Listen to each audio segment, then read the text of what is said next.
ஓம் சாய்ராம், ஜெய் சாய்ராம். என் அன்பு குழந்தையே, சீரடி ஸ்ரீ சாய் அப்பாவிடம் பக்தர்கள் எப்படி ஈர்க்கப்பட்டார்கள் என்பதை நாம் நினைவு கூற வேண்டும். ஹேமத்மத் பாபாவின் முதல் வருகையை விவரிக்கும் போது, சீரடிக்கு செல்ல என்னை ஊக்குவித்த அனைவருக்கும் நான் மிகவுமே கடமைப்பட்டிருக்கின்றேன்.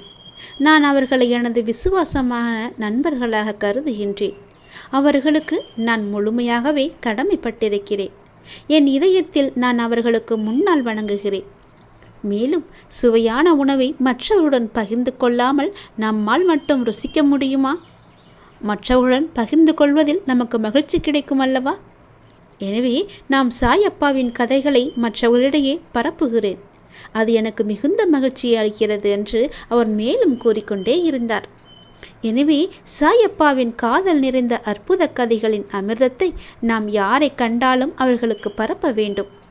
அப்பாவை பற்றி பேசும் வாய்ப்பு வரும்போதெல்லாம் பெருமை, அந்தஸ்து, செல்வம், கல்வி, ஜாதி போன்ற உணர்வுகளை எல்லாம் ஒதுக்கி வைத்துவிட்டு நாம் சீரடி சாய்பாபாவின் பாத தூசிகள் என்ற உணர்வோடு அவருடைய மகிமையை பரப்ப வேண்டும்.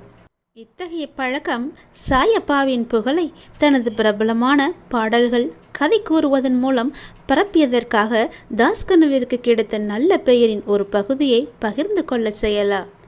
எப்படியென்றால், நாம் அப்பாவை தரிசித்த நாள் முதல் நமக்கு கிடைத்த அனுபவங்களையும் மகிமைகளையும் அற்புதங்களையும் எல்லாவற்றிற்குமே சொல்ல வேண்டும். நிமிஷத்திற்கு ஒரு முறை அப்பா என்று அவரின் நாமங்களை சொல்லிக்கொண்டே இருக்க வேண்டும். பார்ப்பவர்களிடெல்லாம் நாம் அப்பாவை பற்றிய புகழை மட்டுமே பாடிக்கொண்டிருக்க வேண்டும்.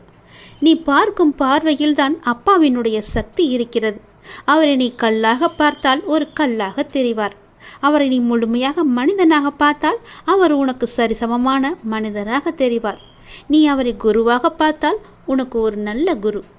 நீ அவரை தெய்வமாக பார்த்தால் நீ கேட்டதை எல்லாம் தரும் ஒரு நல்ல தெய்வமாக, உனக்கு சக்தி கொடுக்கும் தெய்வமாக, உனக்கு பக்க பலமாக, உனக்கு துணையாக இருக்கும் தெய்வமாக அவர் எப்போதுமே இருப்பார்.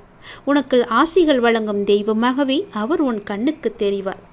இருட்டில் திசைகளை அறிய முடியாத பிரம்மை சூரியன் உதித்தவுடன் நீங்குவது போல இல்லாத ஒன்றான நான் என்ற அகங்காரத்தையும் எனது என்ற மமகாரத்தையும் உள்ள ஒன்றேயான பிரம்மஸ்வரூப அனுபவத்தில் தனக்கு தானே உதிக்கும் ஞானம் அழிந்துவிடும். வண்டினால் கொட்டப்பட்ட புழு வண்டாகவே ஆவது போல உனது உண்மை நிலையில் நீ இருப்பாய். சாதாரணமாக ஒருவன் காண்பது என்றால் அங்கு காண்பவன் காணப்படுவது காட்சி என்ற முப்படிகள் வருகின்றன அல்லவா? நீ என்னத்தை பார்த்து கொண்டிருக்கின்றாய்? ஒரு பளிங்கு சிலையாகவா, ஒரு குருவாகவா, ஒரு மனிதனாகவா, ஒரு தெய்வமாகவா நீ அவரை பார்க்கின்றாய்? எப்படி பார்க்கின்றாயோ அப்படியே உனக்கு அந்த காட்சி தோன்றும். ஒரு யோகியானவன் எல்லாம் ஒன்றே என்று காண்பது அவனது ஞானக்கண்ணின் காட்சி. ஒரு யோகிக்கு அந்த சாதாரண ஊனக்கண் காட்சி கிடையாதா என்று கேட்டால் உண்டு என்றுதான் சொல்ல வேண்டும். ஆனால் அப்படி அவன் பார்க்கும்போது பார்க்கப்படும் பொருளும் ஆன்மாகவே அவனுக்கு தெரியும். அதுபோல நீ பார்ப்பது அவருடைய பார்வையை மட்டுமல்ல, அவருடைய உனக்கும் அவருக்கும் உண்டான ஒரு உறவை நீ எப்படி ஏற்படுத்தி கொள்ளப் போகின்றாய் என்ற உன்னுடைய பார்வையிலேயே இருக்கிறது. நீ ஒரு உற்ற தோழனாக பார், ஒரு நல்ல குருவாக பார். உற்ற தோழனாக இருந்தால் ஆபத்து காலத்தில் உனக்கு வந்து உதவுவார். ஒரு குருவாக இருந்தால் வேண்டிய போதெல்லாம் உனக்கு ஆலோசனை கூறுவார். தெய்வமாக கருதினால் எல்லா நிலையிலும் உனக்கு துணையாக இருப்பார். நீ எப்பொழுதெல்லாம் கஷ்டம் என்ற நிலை வருகிறது என்று நினைத்தாலே அவர் உன் அருகில் வந்து நிற்கும் தெய்வமாக அவர் உனக்கு காட்சி தருவார். அப்பாவின் ஆசியும் முழுவதுமாக நமக்கு கிடைக்க வேண்டுமென்றால் அவரை நீ முழுமையாக ஏற்றுக்கொள்ள வேண்டும். அப்பாவின் பாதங்களில் தஞ்சமடைந்து விட்டால் உன்னுடைய பொறுப்புகள், கடமைகள், உணர்வுகள் என எல்லாவற்றையுமே அவரே எடுத்துக்கொண்டு உனக்கு நிம்மதியான வாழ்க்கையை அருளுவார். நீ அவரை எந்த கோணத்தில் பார்க்க வேண்டும் என்று ஆசைப்படுகிறாயோ அப்படியே பார்க்க ஆசைப்பட்டு அதன்படியே நீ வாழ்ந்து கொள். நீ எந்த ரூபமாக பார்த்தாலும் அவருடைய ஆசியும் அருளும் உனக்கு எப்போதுமே இருந்திருக்கும், உனக்கு நிலைத்து இருக்கும்.